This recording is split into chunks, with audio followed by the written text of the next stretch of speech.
Hey everyone, and welcome. So, if you live in a condo or an apartment building and you've kind of just accepted that owning an electric car is off the table, you're going to want to stick around.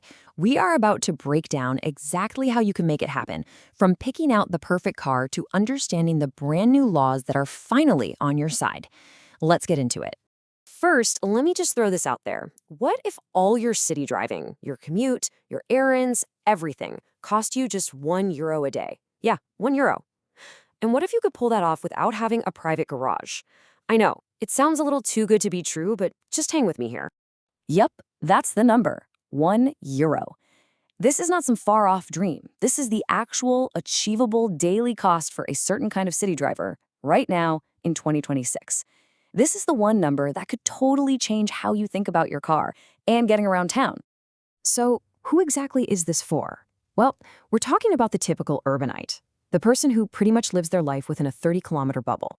If that sounds like you, then guess what? There is now a perfect, and I mean perfect, tool for that exact job. So, what is this perfect tool? It's the Leap Motor T03. And what's so wild about it, you can see it in the numbers right here, is that it's actually way more car than you need for that daily drive. With a real-world city range pushing 300 kilometers, you only have to even think about charging it once every 10 days. Just let that sink in. One simple overnight charge gets you through more than a week of driving, and it all breaks down to about €1 a day. And don't think for a second this is some stripped-down penalty box. For under 15 grand after incentives, you are getting features that are just unheard of in this price range. I'm talking level 2 assisted driving with adaptive cruise for those awful traffic jams, 5 doors, a panoramic roof that comes standard, and a zippy 95 horsepower motor.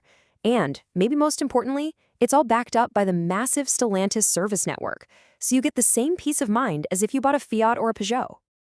Okay, so the specs on paper look amazing, but what's the real story? What do the people who actually own this thing and drive it every single day have to say about it? Let's get into the real-world feedback. Honestly, this one sentence says it all. You see it over and over again in owner forums and groups. The feeling is just this incredible sense of value. People who bought it for city life feel like they've discovered the ultimate cheat code for getting around town. But, of course, no car is perfect, let's be honest. Owners are obsessed with how nimble it is on tight city streets, how they can actually fit people in the back, and how it just soaks up bumps and potholes.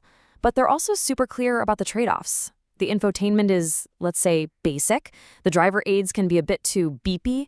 The trunk is definitely small. And yeah, some of the lower trims still have old-school halogen lights. It's an honest car. You know exactly what you're getting. So, the car itself? It's a winner. But now, we get to it. The final hurdle. The one big question that stops almost every apartment dweller from even considering an EV. But where do I charge it? Well, my friends, this is where the game has totally changed. And here it is, the solution. As of 2026, the law gives you the right to charge. That dreaded condo veto, where one neighbor or the whole building assembly could just shut you down, it's gone. They can't just say no anymore unless there's a serious, documented safety issue.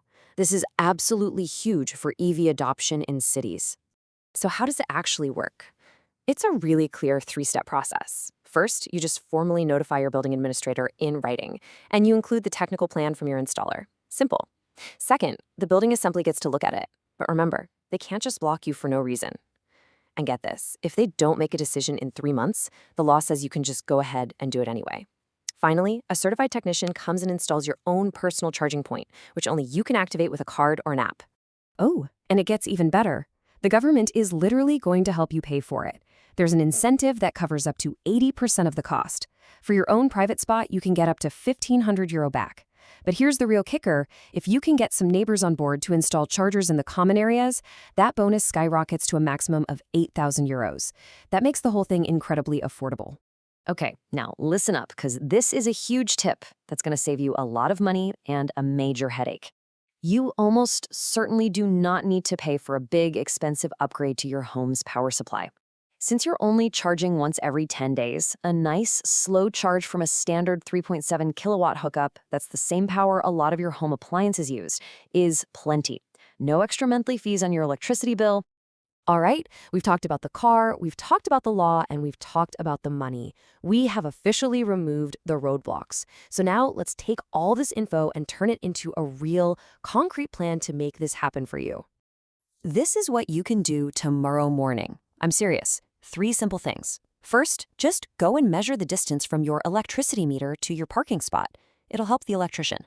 Second, call a certified installer and ask them to come take a look and give you a real quote. And third, start writing that official letter to your condo administrator. That's it. You're on your way. So, there it is. The technology is here, the price makes sense, and now the law finally has your back. The biggest barriers that kept condo dwellers from owning an EV? Well, they've been knocked down. So the only question left is, what's stopping you? Thanks so much for tuning in. We really hope this has given you the confidence to take that next step.